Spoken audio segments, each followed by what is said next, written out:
Exodus chapter 2. And there went a man of the house of Levi, and took to wife a daughter of Levi. And the woman conceived, and bare a son. And when she saw him that he was a goodly child, she hid him 3 months.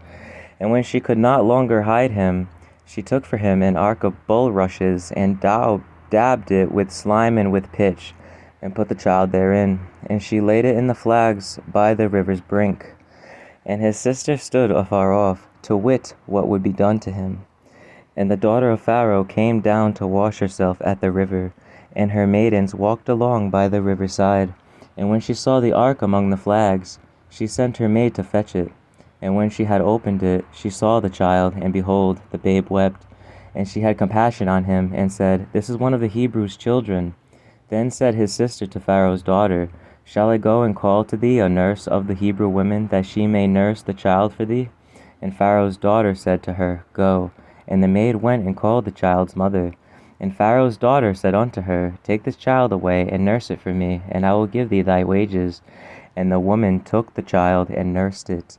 And the child grew, and she brought him unto Pharaoh's daughter, and he became her son. And she called his name Moses. And she said, Because I drew him out of the water. And it came to pass in those days, when Moses was grown, that he went out unto his brethren, and looked on their burdens. And he spied an Egyptian smiting an Hebrew, one of his brethren. And he looked this way and that way, and when he saw that there was no man, he slew the Egyptian, and hid him in the sand.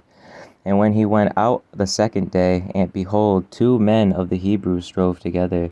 And he said to him that did the wrong, Wherefore smitest thou thy fellow? And he said, Who made thee a prince and a judge over us? Intendest thou to kill me, as thou killedst the Egyptian? And Moses feared, and said, Surely this thing is known. Now when Pharaoh heard this thing, he sought to slay Moses. But Moses fled from the face of Pharaoh, and dwelt in the land of Midian, and he sat down by a well. Now the priest of Midian had 7 daughters, and they came and drew water, and filled the troughs to water their father's flock. And the shepherds came and drove them away. But Moses stood up and helped them, and watered their flock. And when they came to Reuel their father, he said, How is it that ye are come so soon today? And they said, An Egyptian delivered us out of the hand of the shepherds, and also drew water enough for us, and watered the flock. And he said unto his daughters, And where is he? Why is it that ye have left the man? Call him, that he may eat bread.